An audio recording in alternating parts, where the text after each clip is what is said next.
एक अजून पक्ष आहे ज्यांनी देवेंद्र फडणवीसांना पाठिंबा दिला होता, पण आज देवेंद्र फडणवीसच बोलले आमच्यामध्ये यांना स्थान नाहीये. माहिती आहे ना कुठचं? बिनशर्त नाही काय, बिनशर्त. उमेदवारचं नाव काय?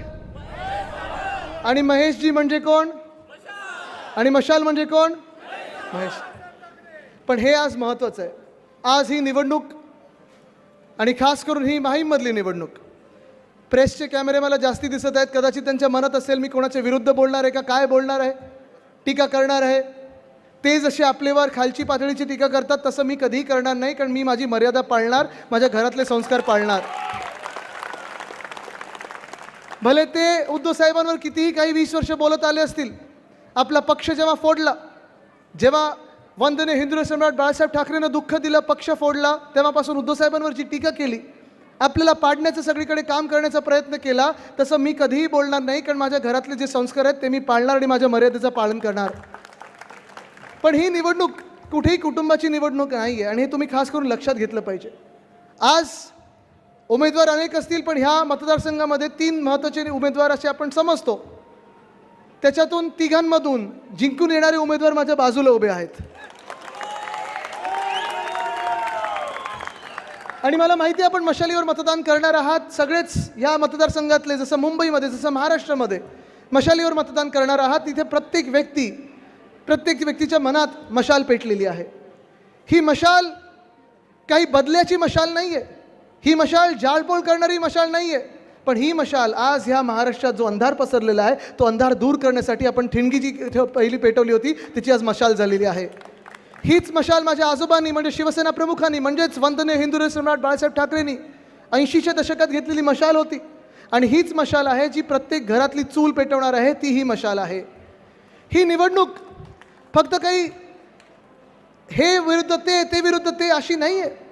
आज आपण पाहतोय या महाराष्ट्रामध्ये असेल, ह्या मुंबईत असेल, आपल्याला साधारणपणे 2 पर्याय उभे आहेत. एक तो पर्याय आहे जो भाजपसोबत आहे, जो महायुतीसोबत आहे, जो महाझुटीसोबत आहे. त्याच्यात भाजप आहे, त्याच्यात एकनाथ शिंदेंची फुटलेली गँग आहे, त्याच्यात एक गद्दार इकडचे पण आहेत, आणि मग राष्ट्रवादी काँग्रेसची फुटलेली ती आहे. एक अजून पक्ष आहे ज्यांनी देवेंद्र फडणवीसांना पाठिंबा दिला होता, पण आज देवेंद्र फडणवीसच बोलले आमच्यामध्ये यांना स्थान नाही आहे. माहिती आहे ना कुठचं? बिनशर्त नाही काय, बिनशर्त. शर्ट काढून नाही.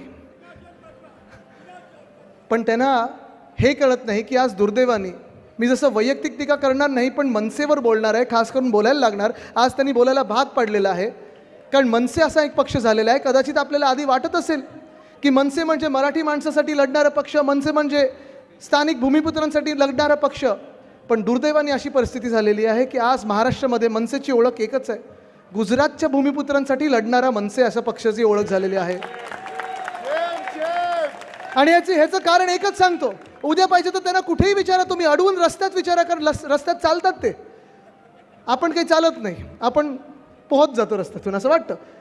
विचारा नक्की की ज्या मोदी साहेबांना लोकसभेमध्ये मनसेनी बिनशर्त पाठिंबा दिला होता, हेच ते मोदी साहेब आहेत ज्यांनी वंदनीय हिंदू सम्राट बाळासाहेब ठाकरेंची शिवसेना पक्षाला फोडण्याचा पाप केलेला आहे. ज्या मोदी साहेबांना त्यांनी पाठिंबा बिनशर्त दिला होता, हेच ते मोदी साहेब आहेत ज्यांच्या भाजपाने उद्धव बाळासाहेब ठाकरे ह्या व्यक्तीला मुख्यमंत्री पदावरनं उतरायला भाग पाडलं. हेच ते मोदी साहेब आहेत ज्यांना बिनशर्त पाठिंबा मनसेने दिला होता. आपलं सरकार पाडल्यानंतर, इथे 40 चोराला पळवल्यानंतर ह्याच महाराष्ट्रातून वेदांता फॉक्सकॉन 2.25 लाख कोटीची गुंतवणूक नेली होती गुजरातला.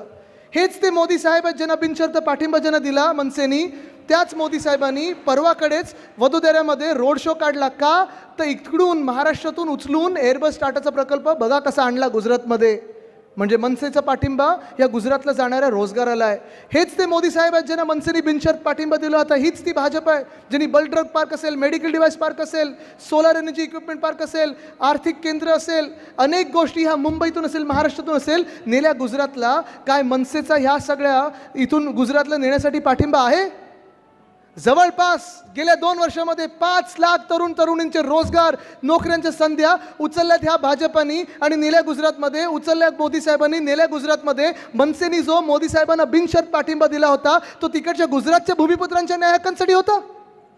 उद्या तुम्ही त्यांना विचारलं पाहिजे की ज्या फडणवीस साहेबांना तुम्ही बिनशर्त पाठिंबा दिलेला आहे, ह्याच देवेंद्र फडणवीसांनी आपल्या एकनाथ शिंदेना फोडण्याचं काम केलं, आपल्या पक्षाला फोडण्याचं काम केलं, उद्धव साहेबांना दुःख देण्याचं काम केलं. पण त्याहूनही पलीकडे जर आज या महाराष्ट्रामध्ये कायदा सुव्यवस्थेची परिस्थिती एवढी बेकार झाली आहे की पोलिसांवर पुण्यामध्ये हमले होतात, महिलांवर जसं पाहतो आपण बदलापूरमध्ये अत्याचार झाला तर 10 दिवस FIR घेत नाहीत. ह्याच एकनाथ शिंदेंनी आणि ह्याच देवेंद्र फडणवीसांनी जरांगे पाटील साहेबांवर लाठीचार्जची ऑर्डर दिली होती. याच एकनाथ शिंदेंनी आणि फडणवीस साहेबांनी वारकऱ्यांवर लाठीचार्जची ऑर्डर दिली होती. दुर्दैवाने आज मनसेनी त्याच फडणवीस साहेबांना पाठिंबा दिला आहे. आज आपण पाहिलं पाहिजे की ही लढाई जी आहे आपण महाराष्ट्र म्हणून लढत आलो. या गेल्या 2 वर्षामध्ये आपण जी लढाई लढलेलो आहोत, शिवसेना उद्धव बाळासाहेब ठाकरे पक्ष म्हणून असेल, राष्ट्रवादी काँग्रेस शरदचंद्र पवार आपल्या सोबत आहेत, काँग्रेस असेल, पण आपण जे महाविकास आघाडी म्हणून लढत आलो ते आपल्या महाराष्ट्राच्या न्याय हक्कासाठी लढत आलो. मी देखील जो नडलेलो आहे या केंद्र सरकारला सगळे वार अंगावर घेऊन ते एकाच कारणासाठी, माझ्या इकडच्या तरुण भूमिपुत्रांचे जे तुम्ही न्याय हक्क गुजरातला दिलेले आहेत, हे दुःख आहे मला आणि म्हणून मी लढत आहे. मी काही उगाच चला कुठच्या तरी पार्टीने माझ्याबरोबर सेटलमेंट केली म्हणून मी लढत नाही आहे. पण कोविडच्या काळात कुठेही नाही, कोविडच्या नंतर कुठेही नाही, ह्या सगळ्या आंदोलनामध्ये कुठेही नाही, महाराष्ट्रातून सगळं काही चाललेलं गुजरातला तेव्हा कुठेही नाही. आज उठलेले आहेत 2-3 महिन्या आधी निवडणुकीच्या आणि सगळीकडे प्रचाराला सुरुवात केलेली आहे. मी आज त्या मनसेला विचारत आहे, गेल्या 5 वर्षात तुम्ही गल्लीबोळात दिसलात का नाहीत? जसं आज तुम्ही आमच्या विरुद्ध प्रचार करत आहात, एका निष्ठावंत शिवसैनिकाला पाडण्याचा प्रयत्न करत आहात, तुम्ही त्यावेळी का दिसला नाही? जेव्हा माझा महाराष्ट्र या कोविडशी लढत होता, संकटकाळी महाराष्ट्र लढत होता, तेव्हा जातपात धर्म न पाहता आपल्याला जर वाचवलं कोणी असेल तर त्या व्यक्तीचं नाव उद्धव बाळासाहेब ठाकरे आहे.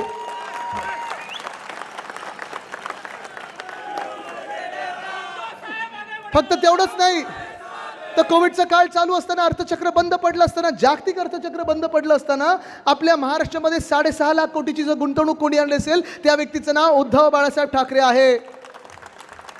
या महाराष्ट्रात कोळीवाड्यांचं सीमांकन कोणी सुरू केलं असेल आणि स्थगिती ह्या भाजपने दिली, पण सीमांकन आपण सुरू केलं आणि आज आपण पाहतोय हेच ते कोळीवाडे आहेत. मग माहीमचं असेल, वरळीचं असेल, बदवर पार्कचं असेल, आत्ता वर्सोवात जिथे होतो तिकडचं असेल, धारावीतलं असेल, शिवडीतलं असेल, महाराष्ट्रात 7 जिल्ह्यात कोळीवाडे आणि गावठाणं आहेत. पण हे सगळं एकनाथ शिंदेना आणि भाजपला, ज्या भाजपला मनसेनी पाठिंबा दिला आहे त्याच भाजपानी कोळीवाड्यांना आता क्लस्टर डेव्हलपमेंटमध्ये आणण्याचा निर्णय घेतला आहे.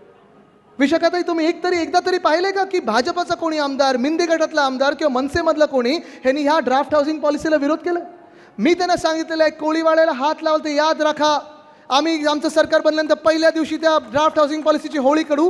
कारण जसं तुम्ही अदानीच्या घशात मुंबई टाकत आहात तसं तुम्ही कोळीवाडे देखील अदानीच्या घशात टाकायला निघालेले आहात. आम्ही शिवसेना म्हणून लढणार आणि जिंकणार तुमच्या विरुद्ध. आमच्या मुंबईला आणि महाराष्ट्राला तुम्हाला हात लावू देणार नाही. ही लढाई काय फक्त शिवसेना पक्षाच्या अस्तित्वाची नाही आहे, ना आमच्या ठाकरे परिवाराच्या अस्तित्वाची, ना राष्ट्रवादी काँग्रेसच्या अस्तित्वाची आहे. ही लढाई आपला महाराष्ट्र म्हणून ओळखलं जाणार की भाजपामुळे, मनसेमुळे आणि एकनाथ शिंदेंच्या चिंदी चोरांमुळे अदानी राष्ट्र होणार की गुजराष्ट्र होणार, ही ती लढाई आहे.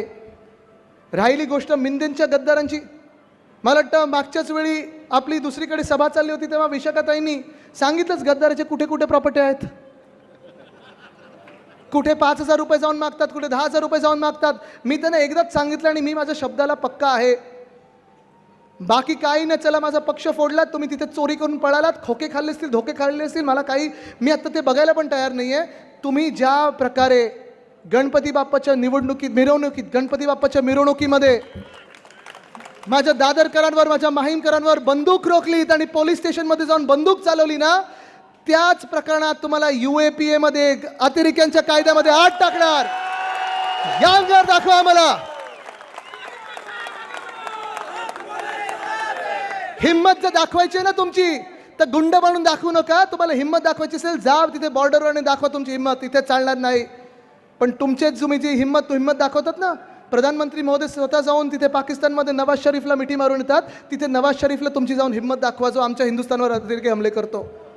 पण माझ्या इथे माहीमकरांवर गल्ली गल्लीत जातात, दुकानदाराकडे पैसे मागतात, बिल्डिंगांमध्ये तुमची इन्व्हेस्टमेंट आहे, फ्लॅट घेतात, झोपडपट्टी पुनर्विकास स्कीममध्ये तुमच्याकडे सगळ्या चाव्या ठेवतात. तुम्हाला आत्ताच इशारा देतोय, 23 तारखेला आमचं सरकार बनतंय, 24 तारखेवर तुमच्यावर UAPAची केस टाकणार म्हणजे टाकणार. गणपती बाप्पाच्या मिरवणुकीत आमच्यावर बंदूक चालवण्याचा प्रयत्न करता, पोलीस बालांवर बंदूक चालवण्याचा प्रयत्न करता. जसं तुम्ही सगळी मुंबई फुकटे अदानीला देत आहात ते आम्ही पहिल्या दिवशी रद्द करणार. ह्या मुंबईमध्ये आवाज चालणार तर माझ्या मुंबईकरांचाच चालणार आणि ह्या मुंबईमध्ये या मुंबईमध्ये मी 2 मिनिटात सांगतो, कारण 2 मिनिटं राहिले आहेत, पण 2 दिवस पण राहिलेले आहेत.